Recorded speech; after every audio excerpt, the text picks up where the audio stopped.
وقلوب الفلاحين الأوفياء، وعاشت قواتنا المسلحة حارسها مدافعة عن الوطن ومكتسبات ثورة 25 يناير. انتم الفترة الأخيرة خلال السنين اللي فاتوا عملتوا أكبر شركة فلاح، شركة مساهمة مصرية لن يحتقر فلاح بعد اليوم. سنسعى جاهدين إلى توفير الأرض لأبناء الفلاحين. لن نسمح باقتصاد أرض مصر مرة أخرى. سنقف قوة واحدة.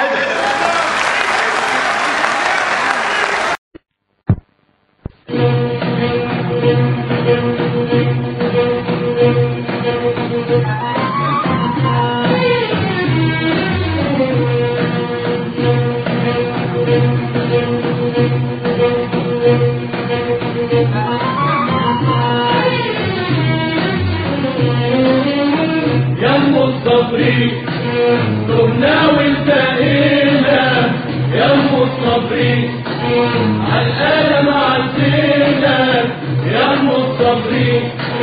تهنا والتقينا يا الصابرين عالآلة عدينا. يا مصر يا أمنا يا مصر يا أرضنا يا مصر يا حبنا يا مصر يا عشقنا.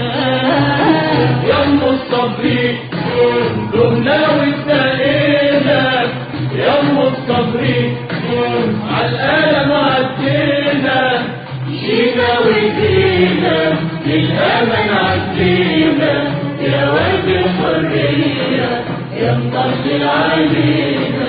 يا مصر يا أمنا يا مصر يا أرضنا يا مصر يا حبنا يا مصر يا عشقنا. يا مصر يا أمنا يا مصر يا أرضنا يا مصر يا حبنا يا مصر يا عشقنا. من ذهبك لبسني العقد حبيبي، من نيلك سقاني الشهد حبيبي، من ذهبك لبسني العقد حبيبي، من نيلك سقاني الشهد حبيبي، من قمحك وكلني اللقمة حبيبي، من صبرك علمني الحكمة حبيبي، من قمحك وكلني. النيل والفلاح هما عماد الثروة المصرية، وبدونها لا حياة لمصر، لأنها دولة زراعية في المقام الأول، حيث أن الفلاح المصري هو أول من مارس الزراعة منذ أكثر من 6000 عام قبل الميلاد. ولم تستقر الزراعة وتصبح هي مجال الإنتاج الرئيسي في مصر إلا نتيجة للجهد الجماعي الشاق الذي بذله الفلاحون الأوائل، حيث استمر نضال الفلاحين لقرون وعقود. ولقد كان أول زعيم مصري اهتم بالفلاح المصري هو الثائر أحمد عرابي، ثم جاء من بعده الزعيم الراحل جمال عبد الناصر ليرفع عن الفلاح المصري الذل والعبودية، فأصدر قانون الإصلاح الزراعي لتعود إلى الفلاح المصري أرضه وكرامته من جديد. ثم استكمل المسيرة من بعده رئيس الراحل محمد أنور السادات الذي أعاد إلى مصر كرامتها بالانتصار في حرب أكتوبر المجيد. ولكن في الآونة الأخيرة عاد الفلاح المصري مرة أخرى ليعاني من الاستبداد والظلم من جديد، إلى أن جاء التغيير وأصبح الحلم واقعا، وتم إشهار النقابة العامة للفلاحين في 11 من إبريل عام 2011 كأول مؤسسة ترعى شؤون الفلاحين. وقد احتفلت النقابة بأول عيد للفلاحين بالتواجد في ميدان التحرير، وقاموا بغرس نخلتين في الميدان تعبيرا عن بدء تفعيل دور النقابة. ومن ثم قامت النقابة بتوقيع بروتوكول مع شركة الفلاح للاستثمار والتنمية لتكون أول شركة مساهمة مصرية تأسست في أوائل عام 2012 برأس مال يزيد عن 45 مليون جنيه.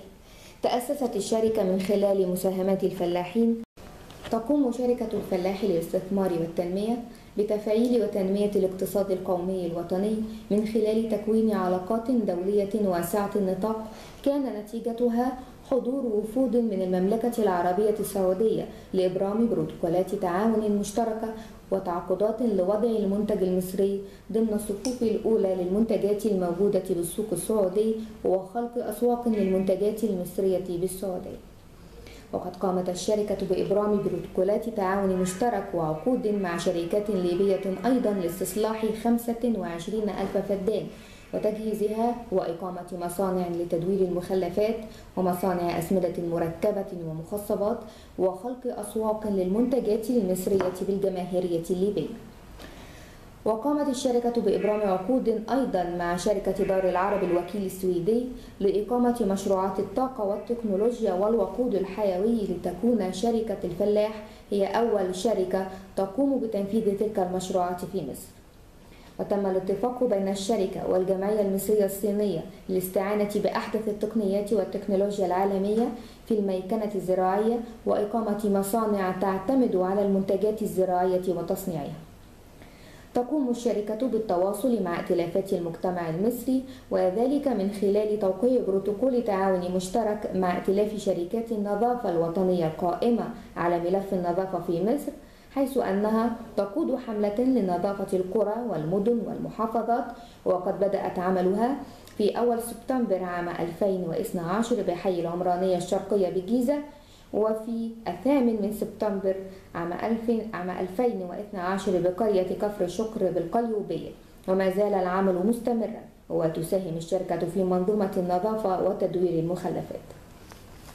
بالنسبة لمجال التسويق، أولا التسويق الدولي، تم الاستعانة بالمصريين العاملين بالخارج في دول الاتحاد الأوروبي والدول الغربية والأفريقية لخلق أسواق جديدة بهذه الدول، والتواصل بين الشركة في مصر والشركات المماثلة لها في نفس تخصصات الشركة بهذه الدول مثل إيطاليا وإسبانيا وبولندا والسعودية وليبيا والسودان وأوغندا والكويت والإمارات. ثانيا التسويق المحلي، قامت الشركة بالتعاون مع المحافظات لفتح منافذ تسويقية لعرض وبيع منتجات شركة الفلاح وكل ما يتعلق بمنتجات الفلاح المصري. قامت الشركة بإنشاء إدارة مهمتها إقامة المعارض وإدارة تلك المعارض لتسويق المنتجات الزراعية الخاصة بالفلاح المصري، ثم إبرام عقود توريد للمنتجات الزراعية لشركات الحاصلات الزراعية ومصانع المواد الغذائية. كوادر وخبرات الشركة لديها من الكوادر والخبرات الفنية والإدارية المؤهلة والمدربة على تقديم المساعدة الفنية والإدارية في شتى المجالات الزراعية التي ترتقي بالفلاح المصري وتساعد على النهوض بمستوى إنتاجية وكفاءة الفلاح. أما عن أنشطة الشركة، فتقوم الشركة على إقامة المشروعات العملاقة والمتوسطة والصغيرة، وهناك مشروعات خاصة بكلا الوجهين البحري والقبلي. أنشطة الشركة، تقوم الشركة على إقامة المشروعات العملاقة والمتوسطة والصغيرة، وهناك مشروعات خاصة بكلا الوجهين البحري والقبلي. أولا المشروعات الخاصة بالوجه البحري، تدوير المخلفات الزراعية والقمامة، إقامة مصانع الأعلاف، إقامة مصانع الأسمدة، مشروعات الإنتاج الحيواني، توفير الميكنة الزراعية باختلاف أنواعها، مشروعات الإنتاج الداجني والمزارع السمكية، إنشاء وعمل ثلاجات لحفظ المنتجات الزراعية والمواد الغذائية، مشروعات نظافة القرى والمدن.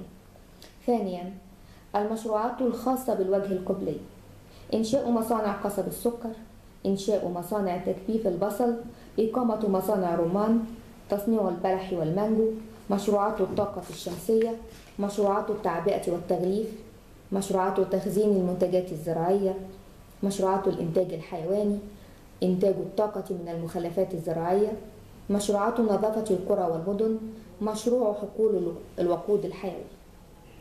مجال التدريب والتأهيل على إدارة المشروعات، قامت الشركة بالتعاون مع المراكز البحثية المتخصصة في تدريب الكوادر العاملة بالمشروعات على كيفية إدارة المشروعات وتنفيذ أعمالها المطلوبة بالطرق العلمية الحديثة، حيث يتم التدريب من خلال خبراء متخصصين في شتى المجالات الزراعية. وأيضا التعاقد مع جمعيات ومنظمات المجتمع المدني القائمين على التدريب على المشروعات وعلى الدراسات الخاصة بالمشروعات.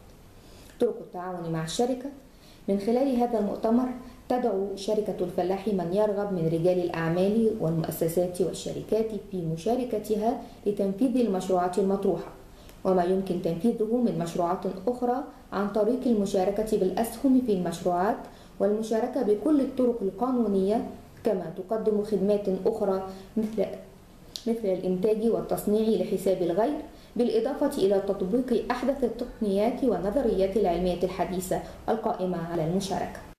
ويظل الفلاح المصري يقدم الكثير من الخير والعطاء.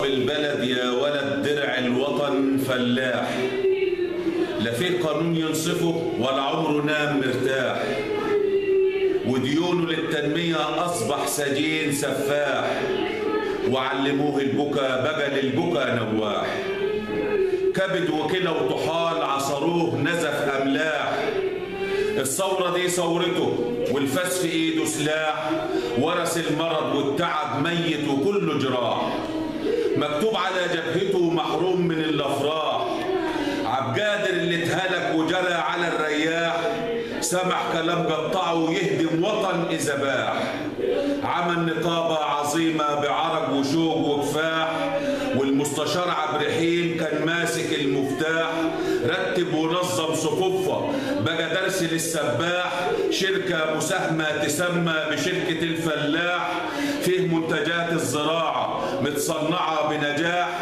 ومعاك وزير محترم ما يحبش الأشباح، فاتح ببان مكتبه وبيعشق الفلاح، ومد ايدك في ايدنا نفديك مسا وصباح، ساعتها راح ننحني شكرا يا عم صلاح.